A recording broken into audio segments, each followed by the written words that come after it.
Sid, still just about Liga.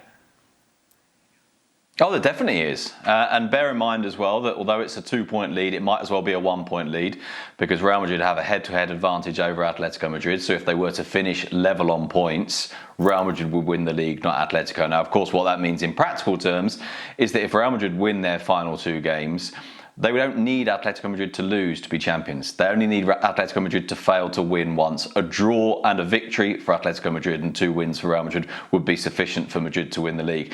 That, of course, leads us to looking at the games that are left. Real Madrid go away to Athletic Club and they play against Villarreal. Now, they play against Villarreal just before the Europa League final. I think we can safely assume they'll be playing against Villarreal's B team at the very, very best. And so that obviously gives them an advantage. Atletico Madrid play against Osasuna and Valladolid. Osasuna at home, Valladolid away.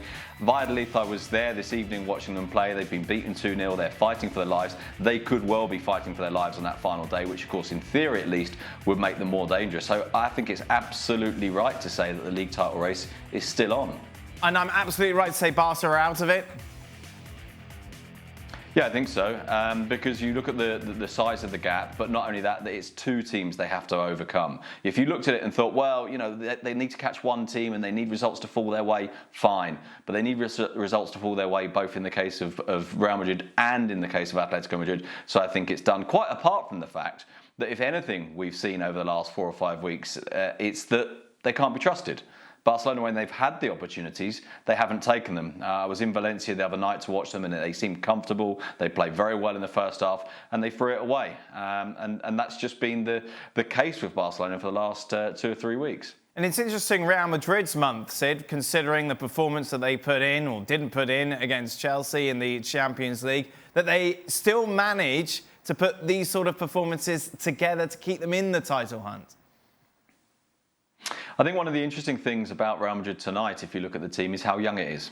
And I think, look, there are many reasons why Chelsea defeated them and also why Chelsea defeated them so comfortably. But I think one of those reasons, of course, was players who weren't fit. There's no doubt at all that when they played against Chelsea, Sergio Ramos wasn't fully fit, Mendy wasn't fit, Hazard wasn't fit. Those 3 players should not have played.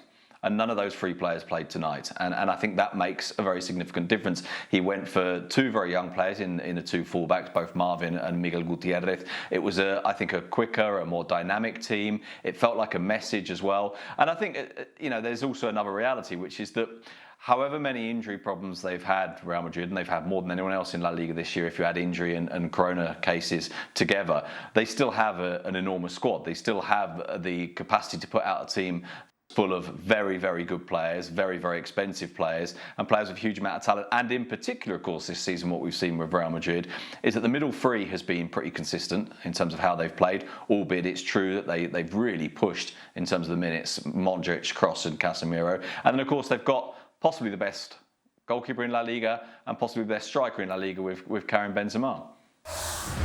Well, thank you very much for watching ESPN on YouTube. For more sports highlights and analysis, be sure to download the ESPN app. And for live streaming, premium content, and let's not forget as well, ESPN FC 7 days a week. Subscribe to ESPN+.